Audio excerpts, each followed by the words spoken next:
Assalamualaikum warahmatullahi wabarakatuh. Perkenalkan, nama saya Fahim Adli Robi dari jurusan Sosiologi kelas B, dengan NIM 12180300059. Dan di sini saya akan sedikitnya menjelaskan tentang apa itu definisi tentang administrasi dan juga manajemen, dan juga apa aja sih fungsi-fungsinya. Dan ya, kita mulai saja ya. Dimulai dari arti administrasi itu sendiri. Jadi arti administrasi itu dibagi dengan dua pengertian, yaitu dalam arti sempit dan arti luas. Nah, administrasi dalam arti sempit sendiri itu tuh berasal dari kata administrate, yaitu adalah bahasa Belanda yang bersifat meliputi kegiatan catat mencatat, surat menyurat, pembukuan-pembukuan ringan, dan ketik mengetik dan sebagainya yang bersifat teknis ketatausahaan. Nah, jadi administrasi dalam arti inilah yang sebenarnya lebih tepatnya disebut dengan tata usaha atau clerical work. Seluruh kegiatan ketatausahaan dapat dirangkum dalam 3 kelompok, yaitu korespondensi, ekspedisi, dan juga pengarsipan.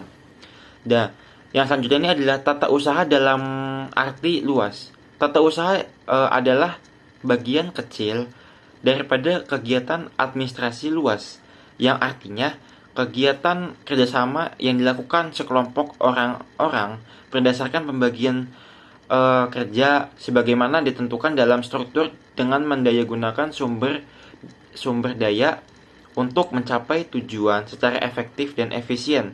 Jadi administrasi dalam arti luas ini memiliki banyak unsur ya, yang salah satunya itu adalah sekelompok orang, kerjasama, pembagian tugas secara terstruktur, kegiatan yang runtut dalam proses tujuan yang akan dicapai, dan memanfaatkan berbagai sumber. Nah, yang selanjutnya ini adalah beberapa definisi manajemen.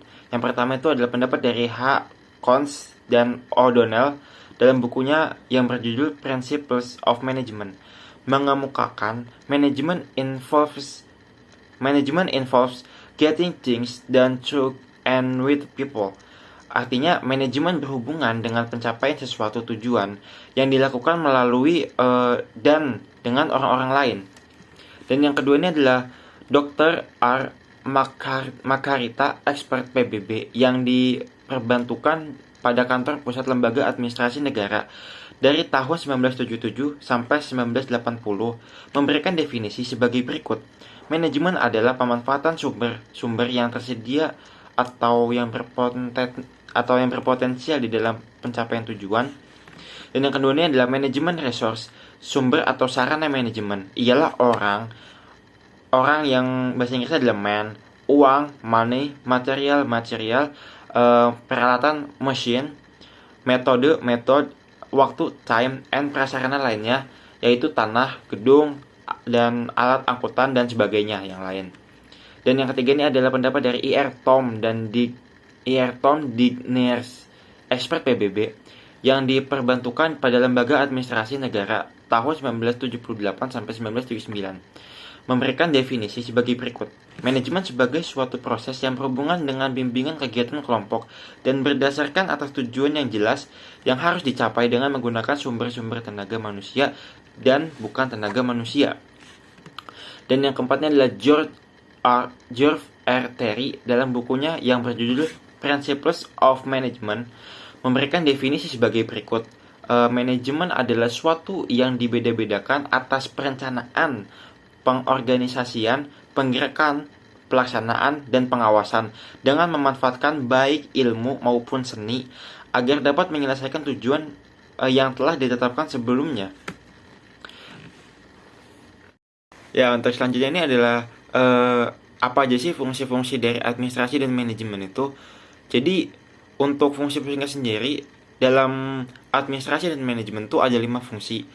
Ya, yang pertama itu adalah planning, yang kedua adalah organizing, dan yang ketiga adalah staffing, yang keempat adalah motivating, dan yang kelima adalah controlling.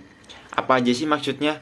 Jadi yang pertama itu adalah planning. yaitu adalah pemikiran tentang bagaimana menentukan tujuan dan maksud yang hendak dicapai di masa yang akan datang, dan apa sih yang harus dilakukan agar tujuan dan maksud tersebut itu dapat tercapai ke depannya. Dan yang kedua adalah organizing, yaitu adalah fungsi yang bersifat pengelompokan dan menentukan berbagai pekerjaan penting sesuai porsinya dan memberikan kebebasan terhadap pelaksanaan kegiatan itu. Dan yang ketiga itu adalah staffing, yaitu mengatur kebutuhan sumber daya manusia, penyaringan, dan latihan pengembangan tenaga kerja. Dan yang keempatnya adalah motivating, yaitu mendorong perilaku manusia ke arah yang baik. Dan yang kelima ini adalah controlling, sebagai suatu fungsi yang mengkontrol suatu pekerjaan dengan tujuan tertentu agar tidak terjadi penyimpangan-penyimpangan dalam suatu pekerjaan supaya lebih teliti dan tidak ada kesalahan dalam pekerjaan itu. Ya, mungkin segitu saja dari saya.